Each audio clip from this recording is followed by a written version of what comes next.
All right. So, hey guys, I know we just wrapped up the episode, but I wanted to do a bonus segment for everybody out there.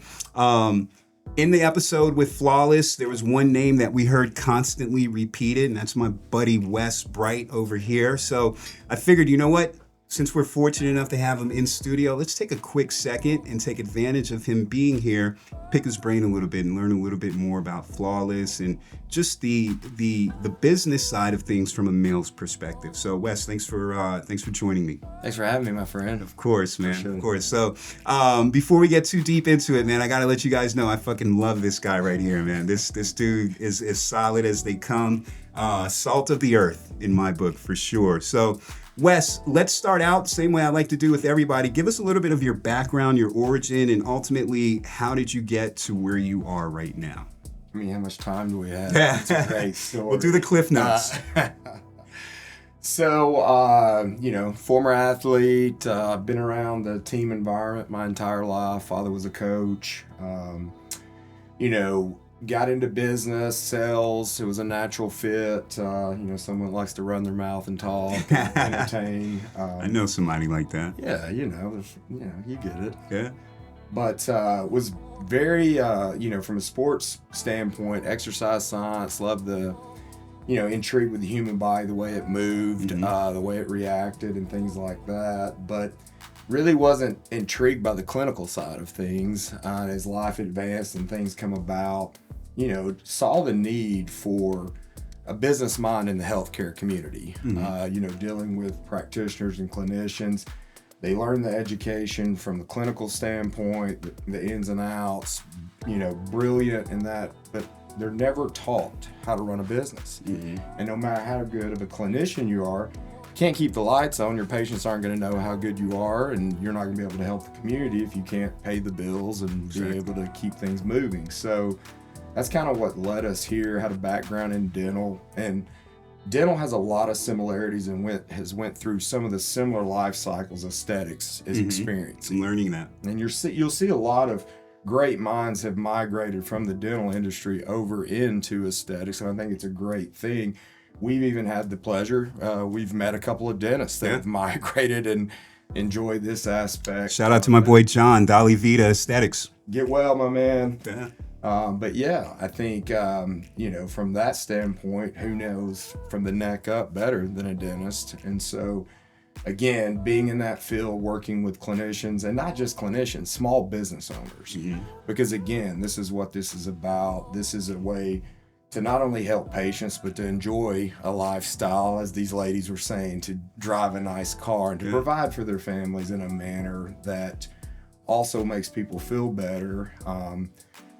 Again, just to run a healthy business, be able to employ good people and to grow that. So, that was kind of the mindset. And Lindsay, I feel like I'm her biggest fan. I'm also the one that's not afraid to push her out of her comfort zone, because as confident as she may appear at times, she's very insecure in certain arenas, which is, amazing to see someone so beautiful and talented, but also that might doubt herself at times. And it's human. You need someone in your corner to bring the best out of you and maybe sometimes pull that out.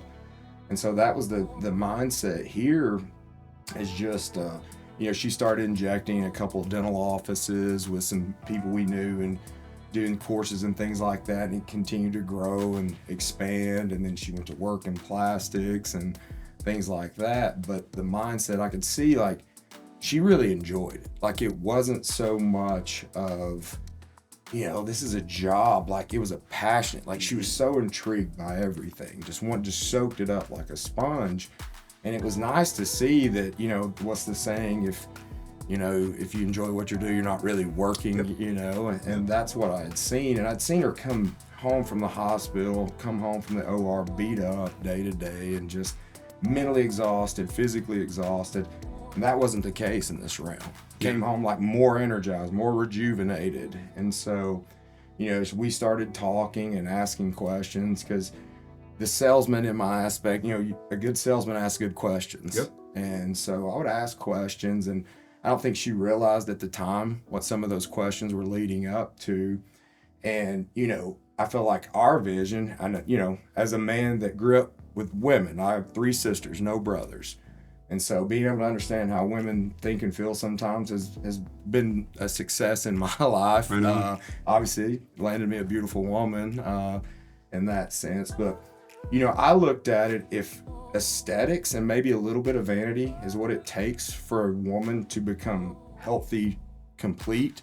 And that's what we've seen. We've seen patients come in that may have never worked out or had trouble losing weight, and the aesthetics piece may have drugged them in because, again, as they discussed earlier, they went through some life change or aging process. But we've noticed that, maybe a little injection started, and it was a weight loss, and then it was this and that, and it snowballed to where we're seeing people that later in life are in the best shape of their life. They feel better than they've ever felt. They've dropped things, unhealthy lifestyles, whether it be, drinking or eating, things like that. They're more honed in on living longer in this regenerative state. And I think that's where the industry's going, personally.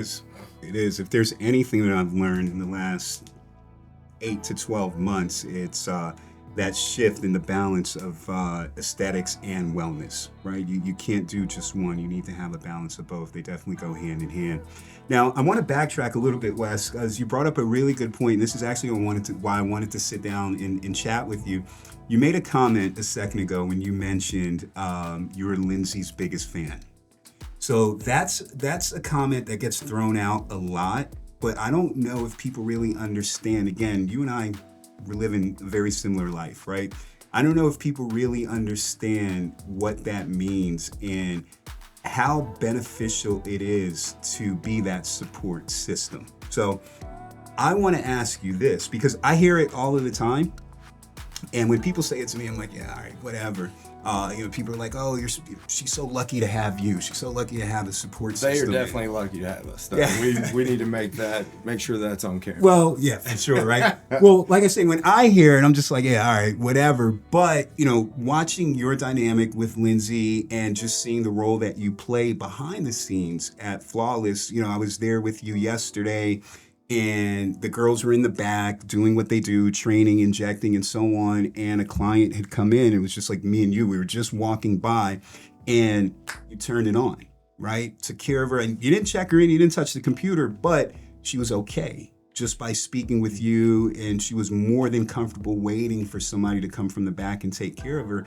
And again, it's huge to have that as an asset. It is huge to have a Wes Bright on your team. So what I want to ask you is this, as it relates to that point. Where did it come from? Because just like I was saying earlier with your wife, it takes a huge element of being selfless and egoless to take a step back, especially as a man, right? We're men. Right? And take a step back and say, hey, you know what? I'm going to prop you up. Nobody really needs to know who I am, what I do, and the role that I play. This is you. It's all about you. So I'm curious, Wes, where does that come from? How are you comfortable and able to do that? I think a lot of it comes, I give a lot of credit to sports, being an athlete. And I tell people, even if you weren't great at sports, that's okay. Being a part of a team in an environment like that, I'm a big believer in servant leadership, kind of the Zig Ziglar mentality. You help enough people get what they want, you're going to get everything in life you want. Truly believe that. I feel like that, bringing out the best in people is sometimes a challenge, and it's not always telling them how great they are. Sometimes, and Lindsay will tell you, I'm also sometimes a critic of things, and we have healthy conversations. Well, sometimes starts healthy, it may migrate. We have to really. We're all human. That's right. We're humans. But there's things too, like we hold each other accountable, and I don't think you can always be, as I said earlier, that cheerleader with also having that kind of mentality too. Let's hold each other accountable on things. Sometimes you're the cheerleader, teammate, and the coach, the therapist. And I know the girls are at the office are probably the therapist for us at times as well. But that team mentality, because I'm from the place, and I just told my son this. He just took his first sales job.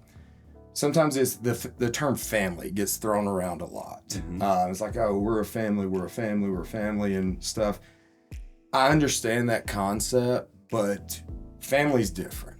Mm-hmm. We can be a team and we can do great things as a team. And some of the coolest moments in my life have been, I love my family, but have been part of a team atmosphere where you take all these different dynamics and you're stuck in this place. And as a manager at times, I would tell people, like, look, we're stuck here. This is a stage in life we're in.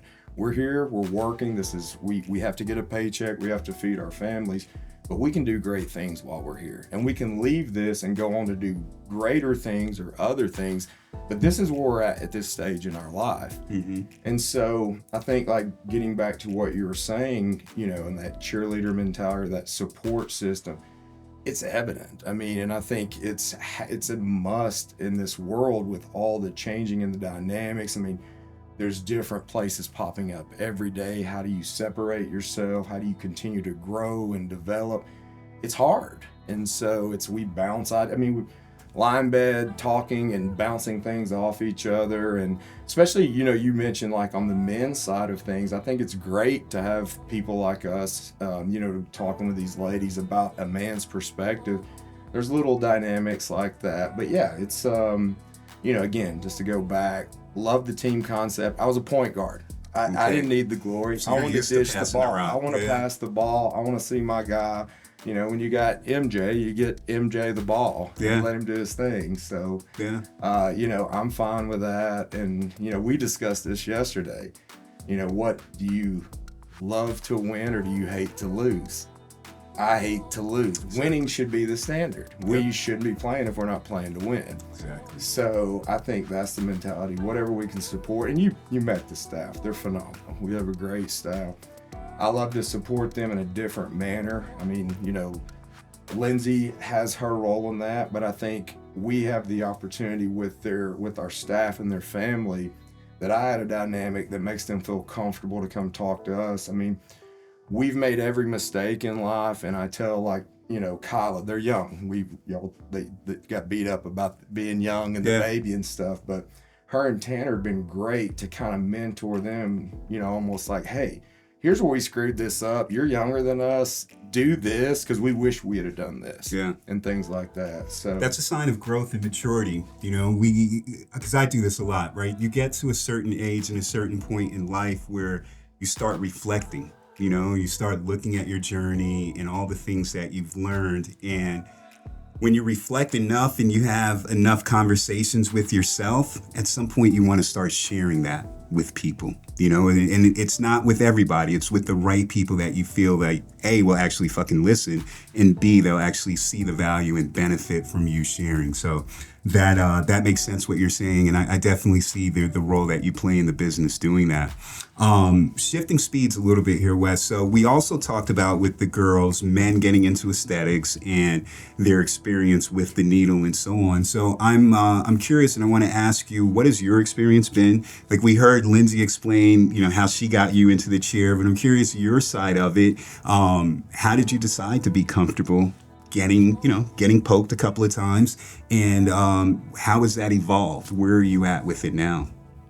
I mean, I'm all in. Now it's it wasn't. I mean, Lindsay would probably say it was a little bit of a metrosexual. I like to smell good, dress nice. I always say, when you're an ugly fella, there are two things you can control: the way you smell and the way you dress. Yeah. And those are the easy ones. So I agree. I've always, we like to match. You'll see us at events, typically color coordinating and things like that. I like my J's to match my outfit, stuff like that. So that was never like a push there.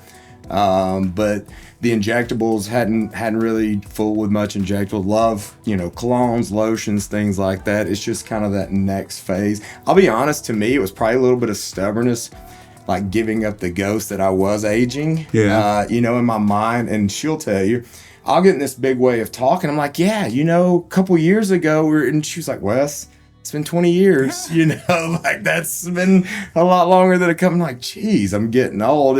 Honestly, it kind of even goes back to what you're saying. You start reflecting, like, I am getting older. Yeah. But it was one of those things, again, it's like, all right, our generation, we were wild. These kids, no offense, young bucks, but like, you don't get it. But like, life without social media. Yes, when you could make mistakes and it not be magnified. But you know, we drank terrible beer. We drank Mad Dog. We drank Boone's Farm. Yep. We did other things we probably shouldn't have done. And now we're at this stage in life like, whoa, how do we maybe reverse some of this stuff?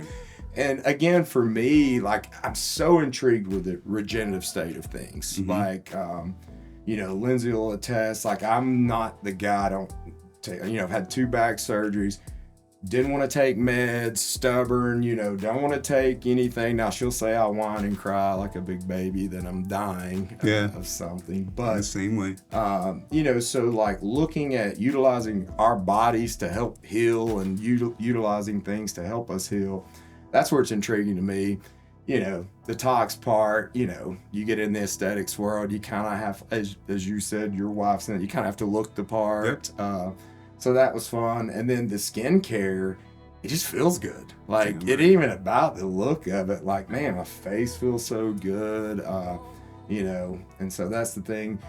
Our daughter's developed her skincare line. Lindsay's developed the men's skincare line. I think both of those are underutilized for us, and hopefully we'll have a bigger focus on growing those brands. But I think, again, there's a comfortability and a realness with it where people just want that in life. Like, hey, what do we need to do? Let's be honest. Because no dude wants to look ugly or, you know, be out of shape. And it's hard. And so now we have the tools to kind of help in that process. So I think more men should step out of their comfort zone and take advantage. And women, I think you should nudge them in the right manner to do so. Not as a negative, you look like crap, you need to get off your butt, but hey, I want to grow old with you. I want to live a long, prosperous life with you. So how do we do this? Right on. Right on. I agree with you 100%. Well said. Okay, so before I get you out of here, Wes, last thing that I want to ask, it's come up a few times in the conversation. So I just want to ask you to give a message, okay, to any of our viewers. If you're a husband, and your wife's in the industry, or our female viewers, and you're in the space and your husband is, there's nothing wrong with it, but just kind of hyper focused on himself and his career and not supporting you in a way that you feel that you should. You know, we were recently in Puerto Rico together, all of us, and there was a night we were hanging out at a bar, and there was a guy there, similar situation where we're talking about his wife's in the space, he's not in the space. And the guy was all pissy. He made a comment about, you know, I'm just not comfortable with the fact that my wife makes more money than me.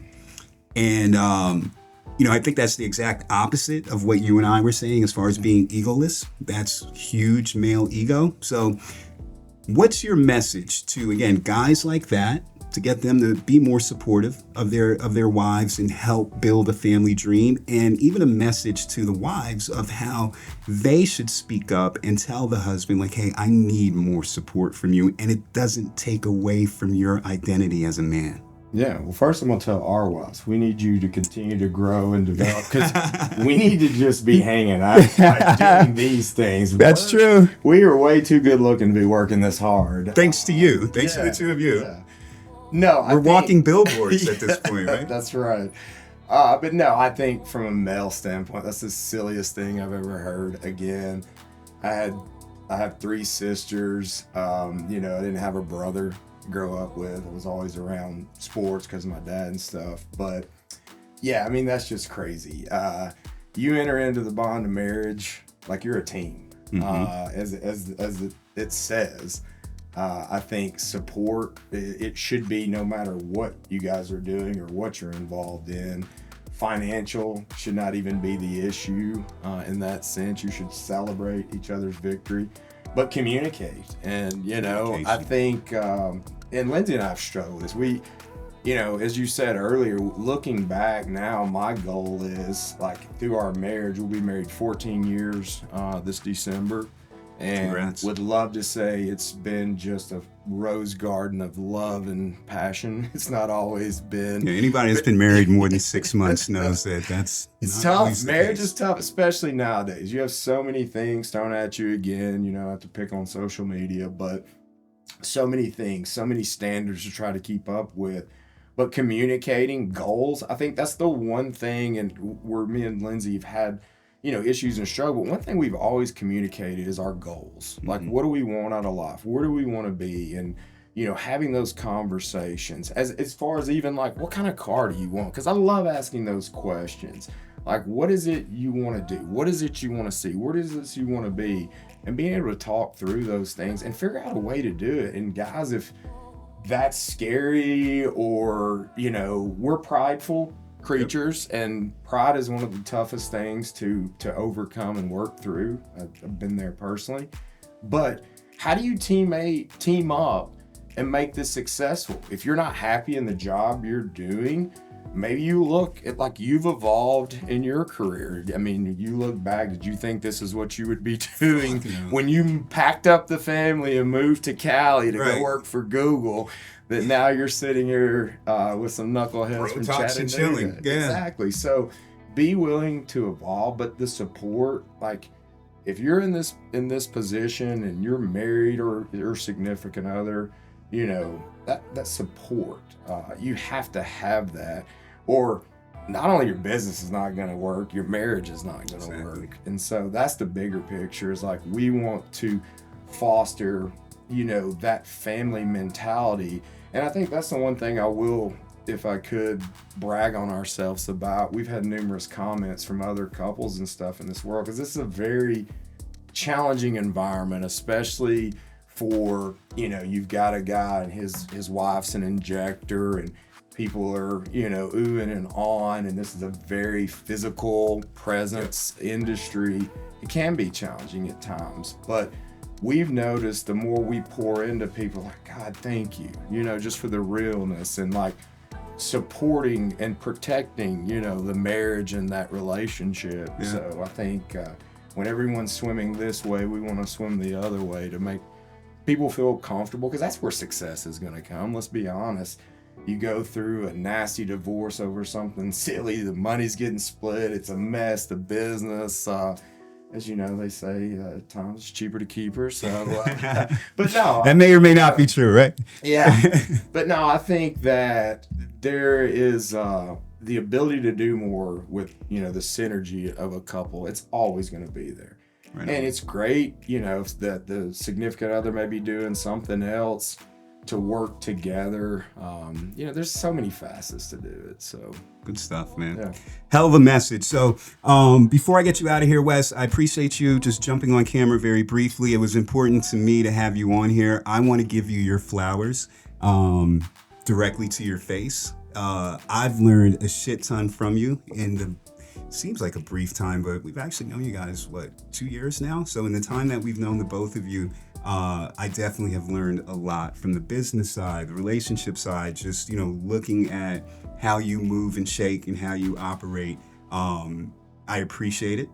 I do think, again, like I said, a lot of businesses, or a lot of med spas, to be more specific, can benefit immensely by having a Wes Bright in their life. So I would encourage everyone within earshot or eyesight of this episode or this segment. Again, if you're a guy, get over yourself, help your lady out. Yeah. If you're a wife, tell him exactly what I just told you, or what I just said. Tell him to get over himself and help support, right? Michael Jordan wouldn't be Michael Jordan without Steve Kerr, BJ Armstrong, Scottie Pippen, and so many others. So you don't have to be the man to be on a winning team. And that's my message to you all. Wes, thank you. And thank you guys for watching. Good night.